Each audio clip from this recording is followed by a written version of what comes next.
Game 4, Alekhine versus Duras, Masters Quadrangular in St. Petersburg, 1913. Alekhine is white and plays the Ruy Lopez. Okay, a6, bishop a4, knight to f6, queen e2. Um, Obviously, other moves are possible, d3, castle, queen e2. According to Alekhine, black's move b5, which was played in the game, uh, equalizes and especially in conjunction with the next move, bishop c5. This was all played in the game. We see a4, and Alekhine gives an exclamation mark. I thought this was interesting how he awards this with an exclamation mark, but he also says that b5, bishop b3, bishop c5 equalizes. A4, well, the point is that he wants to use the A file in the future. It's really hard for black to prevent opening it up, and he writes that in this variation, it has great significance. Yeah, so black cannot prevent opening the A file, which makes it more evident to analyze. For example, if you try to close with b4, then white has a tactic. Bishop takes f7, and the point is that after king takes f7, queen c4 would fork the king and the bishop, so... And after queen d6, there's another tactic here. Queen takes c6, because after queen takes c6, there's knight takes e5. Again, well, it's another fork, and white is just overwhelmingly winning.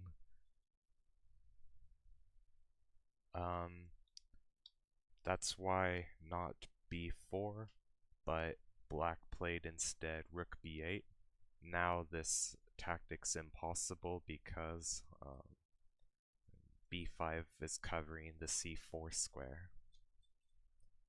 So now you have to play in accordance to your plan. White plays a takes b5, a takes b5, d3. Another move is knight c3, but Alekhine did not want to allow castle, knight takes b5, and d5. He writes that black has an attack fully equivalent to the pawn sacrificed. And yeah, I did look at this further than his analysis, and it seems to show that black has very dangerous play. It's very hard to play in the center because anytime you take, there's just e4 coming. Yeah, this is a disaster for white, practically. So in the game, it was c3, and according to him, he wants to play c3 next and put his knight on either e3 or g3 after moves like knight d2, knight f1. d6 was played, and bishop e3. Bishop g4 was played and not the best. According to Alekhine, it was better to play bishop e6, forcing the exchange of white's only well-posted piece, bishop on b3. And white would not reap any advantage after this exchange, even if you take and try to mess up his pawn structure, because black has full command of the center thanks to the two open files, the D and F file, and just the overall pawn structure controlling the center very firmly. Also, there's no bishops in this position. Excuse me.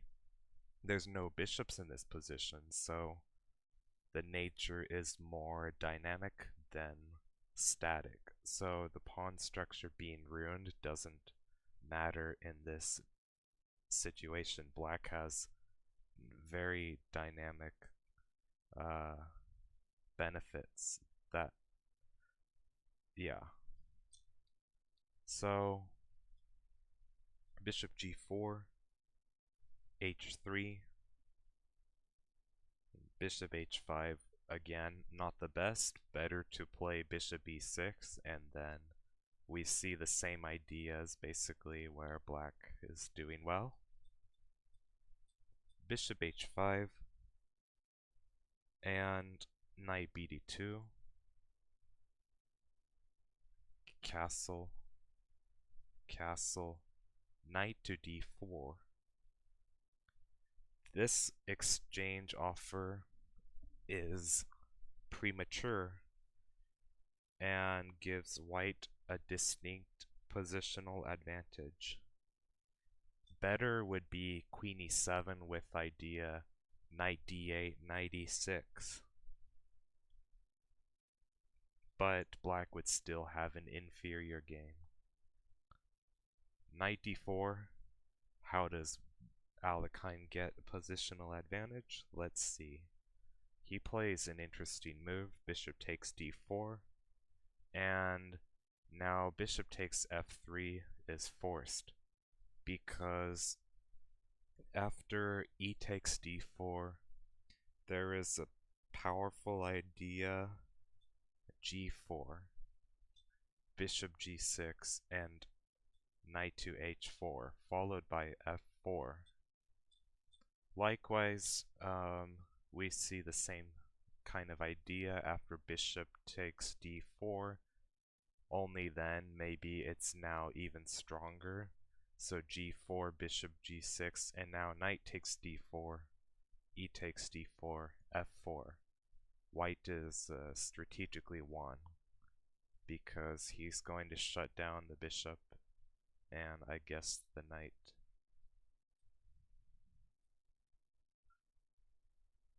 So bishop d4, bishop f3, knight takes f3, e takes d4, and white plays a strong move, e5 exclam. The beginning of a strong attack against this f7 point, which is weak because black's exchange on d4 was premature, and black wanted his light squared bishop, which he was forced to get rid of. So, interestingly, the A file also is contributing to this attack that's about to come on f7. Alekhine writes that the A file is important for white's attack. Let's see how. Queen e7. If d takes c5, then queen takes c5, attacking c5, queen to d6, and trade queens. C takes d6. Rook f e1 would grant white an advantage, understandably, despite the opposite colored bishops. This is actually, even without queens, this is like an attack with a piece up. We say in opposite colored bishop endgames, when the queens are on the board, sometimes one side can feel like they're a piece up and attacking, but in this case it's similar, except that there's no queens on the board, and indeed white has a much better structure too. So another try is maybe rook to e8, but obviously you are unguarding f7, The strongest move here is e6. After f takes e6, you could see some variations. Let's look. Bishop takes. Now, if king f8, which is most resilient, then b4. We'll explain this after. Just to briefly mention, let's just say that king h8 runs into knight g5. But after king f8, b4, taking on b4 is not good because of knight takes d4, rook b6 for example, and queen f3. Bishop to c3, knight c6 attacking the queen, rook takes, queen takes, bishop takes. And now, after rook takes, the point is that rook a8 could come in the future. So, white should have a better game. The e6 bishop is not not possible to capture. If bishop b6, then rook fe1 should also give white a better game. In the game, we saw queen e7, and now rook fe1, rook b to e8, queen to d2, threatening e6 already. So therefore d takes e5 was forced, and rook takes e5, queen d6, queen g5 exclam, forcing a further exchange which brings white's knight into action. Indeed, queen g5 should force something like rook takes e5 played in the game. It was clear that a move like h6 does not change anything because queen f5 simply leads into pretty much the same, and black achieves nothing. So rook takes e5, and knight takes e5, attacking f7. In fact, white is already threatening to take on f7 because of the a file, potential rook a8 problems.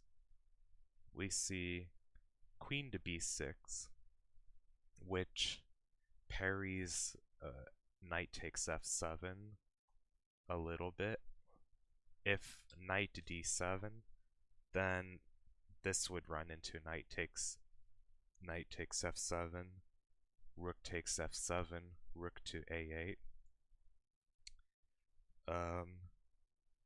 knight f8, and a strong move, queen f5, queen to e7, bishop takes.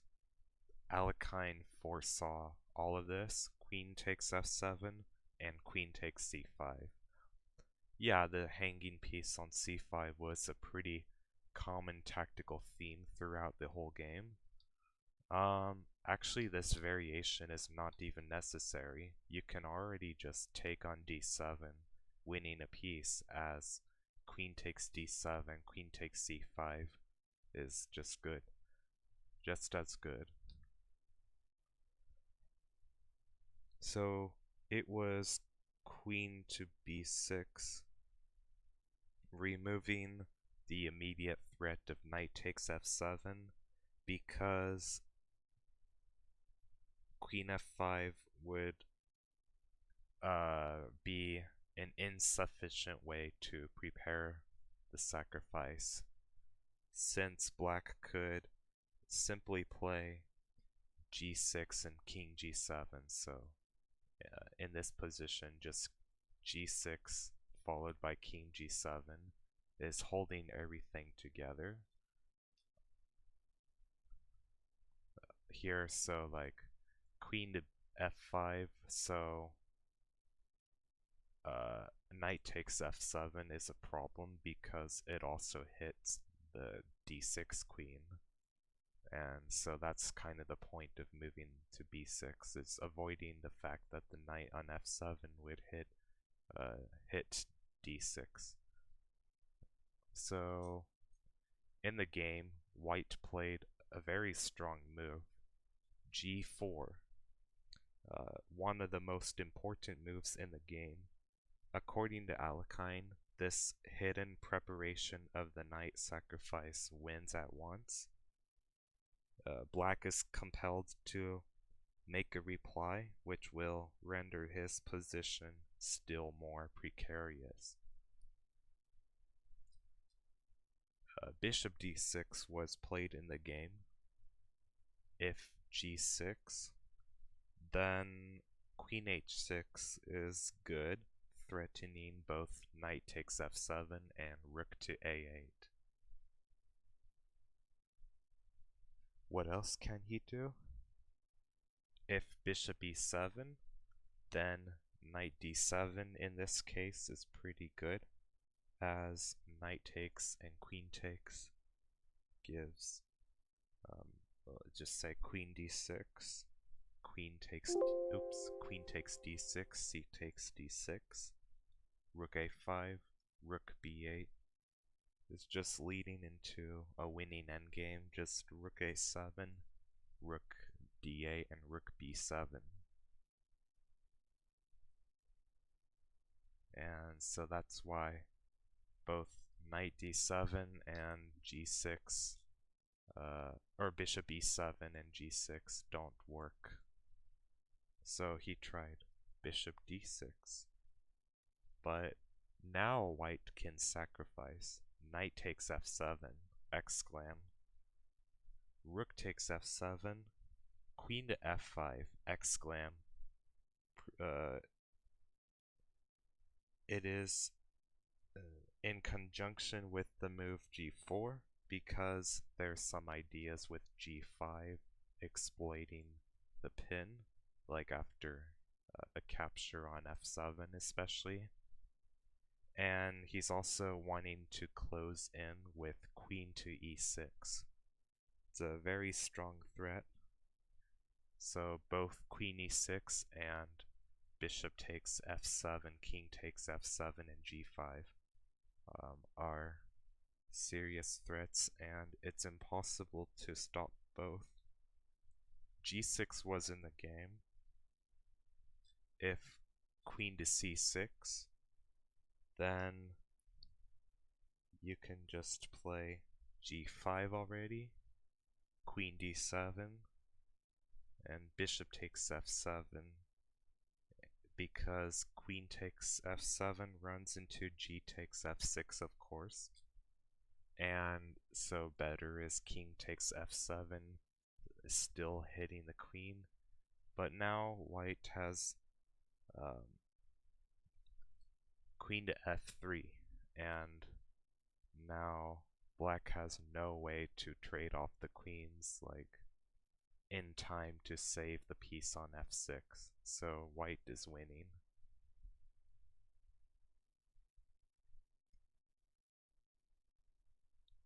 So g6, queen e6, and after king g7, queen takes f7, and king h6.